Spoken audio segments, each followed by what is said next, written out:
नमस्कार दोस्तों, स्वागत है आपका वीके न्यूज में। खबर है मनीष सिसोदिया को लेकर, जिन्हें लेकर राउज एवेन्यू कोर्ट ने सुनवाई के बाद में अब उन्हें 5 दिन की सीबीआई रिमांड में भेज दिया है। 5 दिनों की रिमांड जो है सीबीआई ने मांगी थी। अब 4 मार्च तक मनीष सिसोदिया जो है वो सीबीआई की रिमांड में रहेंगे। लेकिन बड़ा सवाल है कि सीबीआई की रिमांड में आखिर होगा क्या, और उससे बड़ा भी सवाल है कि जिस नई शराब नीति को लेकर मनीष सिसोदिया जो हैं वो घिरते नजर आ रहे हैं, उस शराब नीति में क्या था। बेहद आसान भाषा में आपको बताएंगे कि जब नई शराब नीति लागू की गई थी तब दिल्ली में खास तौर पर क्या कुछ बदल गया था। लेकिन उससे पहले आपको बताते हैं कि सीबीआई की जिस रिमांड के लिए उन्हें भेजा गया है 4 मार्च के लिए, उसमें सीबीआई उनसे क्या कुछ करेगी। दरअसल सीबीआई ने अब जो दलीलें रखी हैं कोर्ट में, उन्हें सबूत के रूप में पुख्ता करने की कोशिश करेगी, सबूतों को इकट्ठा करने की कोशिश करेगी। और बड़ी बात जो बताई जा रही है वो ये बताई जा रही है कि फेस टू फेस सामना कराएगी जो अन्य आरोपी हैं उनसे, ताकि जो बातें कही जा रही हैं कि कई सारे जो हैं ऑर्डर संभवतः जो हैं वो दिए गए मौखिक तौर पर, उन्हें भी वेरीफाई किया जाएगा। इसके अलावा जो है व्हाट्सएप चैट कई सारी निकलकर सामने आई हैं, उनसे भी उनका सामना कराया जाएगा। और वीडियो कॉल्स का भी लगातार जिक्र हो रहा है, उसमें भी सबूत के तौर पर उन्हें और खंगालने में इस तरह से उन्हें मदद मिलेगी। इस पर आगे की चीज़ें जो है वो की जाएंगी। लेकिन जो बड़ी बात है ये भी है कि कई सारी मीटिंग्स का भी जिक्र हो रहा है। उन मीटिंग्स को लेकर भी अब अपनी कस्टडी में लेकर सीबीआई जो है मनीष सिसोदिया से पूछताछ करेगी। और लेकिन इसमें जो बड़ी बात कही गई मनीष सिसोदिया के वकील की तरफ से, जिसमें कोर्ट में ये कहा गया कि इस मामले में एलजी को भी आप आरोप मुक्त नहीं कर सकते हैं, क्योंकि उनकी मंजूरी के बाद ही इस तरह की चीज़ें जो हैं, जो भी शराब पॉलिसी में अनियमितता बताई जा रही है, उनकी मंजूरी के बाद में ली गई हैं। लेकिन अब इसमें बीजेपी की तरफ से एक जो बड़ी बात निकलकर सामने आ रही है वो ये कहा जा रहा है कि इस पूरे विवाद का असली किंग पिन या कहें असली मास्टरमाइंड जो है वो अरविंद केजरीवाल को माना जा रहा है। क्योंकि इसमें यह भी कहा जा रहा है कि मनीष सिसोदिया जो है वो मात्र एक मोहरा है और इस पूरे खेल का जो असली खिलाड़ी है वो अरविंद केजरीवाल है। लेकिन ऐसे में ये सवाल भी उठने लगा है कि अब मनीष सिसोदिया के बाद में क्या अगला नंबर अरविंद केजरीवाल का है। हालांकि अरविंद केजरीवाल के सामने वैसे ही कई सारी मुसीबतें खड़ी हो गई, क्योंकि बताया जा रहा है दिल्ली का बजट भी आना है और कई सारे अहम मंत्रालय जो थे वो मनीष सिसोदिया के अंडर में ही थे। और उनके अचानक इस तरीके से 5 दिनों के लिए गायब हो जाने के बाद में 5 दिन तो फिलहाल हैं, अब देखना होगा कि 4 तारीख के बाद में भी क्या सीबीआई फिर से रिमांड के लिए अपील करती है।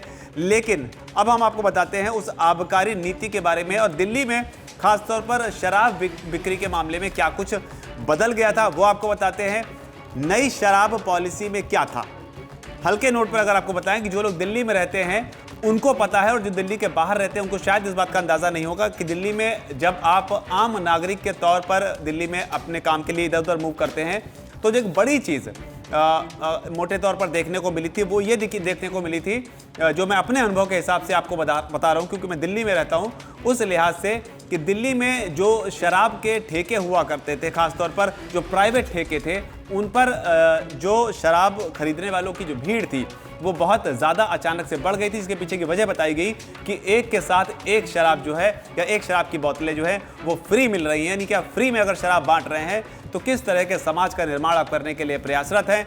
अपनी हो सकता है उससे आपकी सरकार की कमाई तो हो सकती है। कई लोग इसे अलग अलग तरीके से अपने अपने तर्क देकर इसका खंडन भी कर सकते हैं, लेकिन ये एक हल्का सा अनुभव था। लेकिन फिलहाल आपको बताते हैं कि नई पॉलिसी में क्या कुछ था जो बदला था दिल्ली में। तो आपको बता दें कि नई पॉलिसी के तहत शराब की जो दुकानें हुआ करती थी उनको प्राइवेट कर दिया गया था।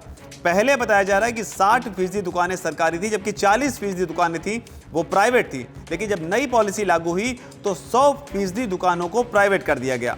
इसके अलावा जो कहा गया उसमें यह कहा गया कि 32 जोन जो है वो थे, जिसमें हर जोन में 27 शराब की दुकानें खुली थी। पूरी दिल्ली में शराब की 850 दुकानें खोली जानी थी। जो लाइसेंसधारी हुआ करते थे उन्हें शराब पर असीमित छूट देने के भी रूल्स थे, जिसका मैंने जिक्र किया। शायद ये उसी का नतीजा था कि जब आपको एक के साथ एक शराब की बोतल फ्री बट रही थी। लेकिन खैर, सरकार का दावा था तब कि नई नीति से आय में 27% की बढ़ोतरी हुई दिल्ली सरकार में, और 3,500 करोड़ रुपए के मुनाफे का भी दावा तब किया गया। तो ये एक बड़ा परिवर्तन दिल्ली में शराब के मामले में तब देखने को मिला था। नई शराब पॉलिसी के बाद में दिल्ली में किस तरीके से शराब का जो था उसका प्राइवेटाइजेशन किया गया, और जिसे लेकर ये तमाम बातें सामने हैं। लेकिन जब इस पर एलजी ने सवाल उठाए और सीबीआई और ईडी की जांच की बात सामने आई और उसका जब जांच हुई तो अब वो जांच के नतीजे जो है धीमे धीमे यहाँ तक पहुंचे हैं, जहां पर अब ये कहा जा रहा है कि मनीष सिसोदिया जो है 4 मार्च तक अब सीबीआई की रिमांड में रहेंगे, उनकी हिरासत में रहेंगे और उसके बाद में उनसे पूछताछ होगी और उसके बाद में सीबीआई जिन सबूतों की बात कर रही है, हालांकि सिसोदिया की तरफ से या आम आदमी पार्टी की तरफ से लगता है, ये कहा जा रहा है कि केंद्र सरकार जो सीबीआई का इस्तेमाल कर डराने की कोशिश कर रही है। 2024 के लोकसभा चुनाव से पहले ये कोशिश है अपने विरोधियों के हौसले को तोड़ने की। लेकिन अब सीबीआई के सामने चुनौती ये होगी कि वो सबूतों को इकट्ठा करे, जिन दलीलों और सबूतों के आधार पर उनको गिरफ्तार करने की सिसोदिया को गिरफ्तार किया गया है उनको पेश करे और उनको जुटाए। अब फेस टू फेस कन्वर्सेशन होगा, फेस टू फेस चीज़ों को खंगाला जाएगा, जो भी उनके पास दूसरे आरोपी हैं और उनका मंशूर स्तर में फेस टू फेस इंटेरोगेशन होगा या वो तमाम जो दूसरी जो प्रक्रियाएं हैं वो होंगी। उसके बाद अब 4 तारीख को पता चलेगा कि सीबीआई को क्या कुछ हासिल हुआ और क्या सीबीआई आगे भी इस रिमांड को बढ़ाने की बात कहती है। लेकिन फिलहाल इस वीडियो में हमने आपको बताया कि दिल्ली में नई शराब नीति लागू होने के बाद क्या कुछ बदल गया था। लेकिन बड़ी खबर इस वक्त की यही है कि अब 4 मार्च तक यानी कि 5 दिनों की रिमांड जो है वो दी गई है। 4 मार्च तक मनीष सिसोदिया को सीबीआई के अंडर में रहना होगा। वीके न्यूज, राष्ट्र के नाम।